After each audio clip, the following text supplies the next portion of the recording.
Friends, ఈ మధ్య పురాణాల తీరుతో వస్తున్న సినిమాలు ఎక్కువైపోతున్నాయి.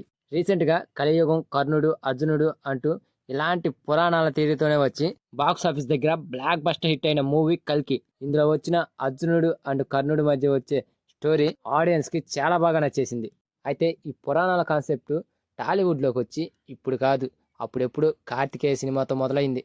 కార్తికేయ సినిమాలు సూపర్ హిట్ గా నిలిచిన సంగతి తెలిసిందే. ఫస్ట్ వచ్చిన కార్తికేయ సినిమా అయితే గుళ్ళు గోపురాలు అంటూ పురాణాలను లింక్ చేశారు. ఇక ఆ తర్వాత వచ్చిన కార్తికేయ 2లో కృష్ణుడి బయోగ్రఫీ తీసుకొని దానికి ఆడియన్స్ ఎంజాయ్ చేసే స్టోరీని తగిలించి సినిమాని చాలా బాగా తీర్చిదిద్దాడు డైరెక్టర్ చందు మొండేటి. అంతెందుకు, రీసెంట్ గా ఈ ఇయర్ సంక్రాంతికి రిలీజ్ అయ్యి బ్లాక్ బస్టర్ హిట్ అందుకున్న మూవీ హనుమాన్. ఈ సినిమా కూడా ఆ పురాణాల కాన్సెప్టే.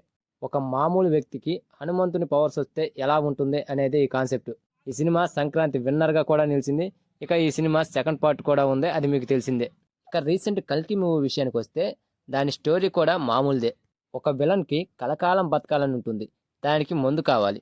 ఆ మందు మహిళల కడుపులో పిండాల నుంచి తయారు చేసే సీరం నుండి వస్తుంది. అందుకోసం ఓ ప్రెగ్నెంట్ తో ఉన్న అమ్మాయిని తీసుకురావడం, ఆ అమ్మాయిల్లో ఒక అమ్మాయి తప్పించుకోవడం, ముందుగా హీరో విలన్ థాట్తో ఆ అమ్మాయిని విలన్కి అప్పగించడం, మళ్ళీ మనసు మార్చుకొని విలన్ను ఢీ కొడతాడు హీరో.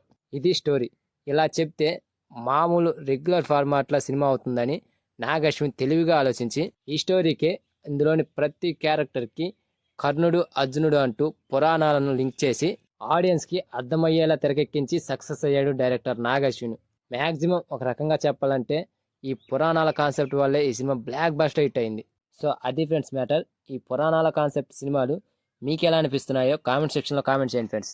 అలాగే ఈ వీడియో కనుక నచ్చితే లైక్, షేర్, సబ్స్క్రైబ్ ఏదో ఒకటి ప్లీజ్.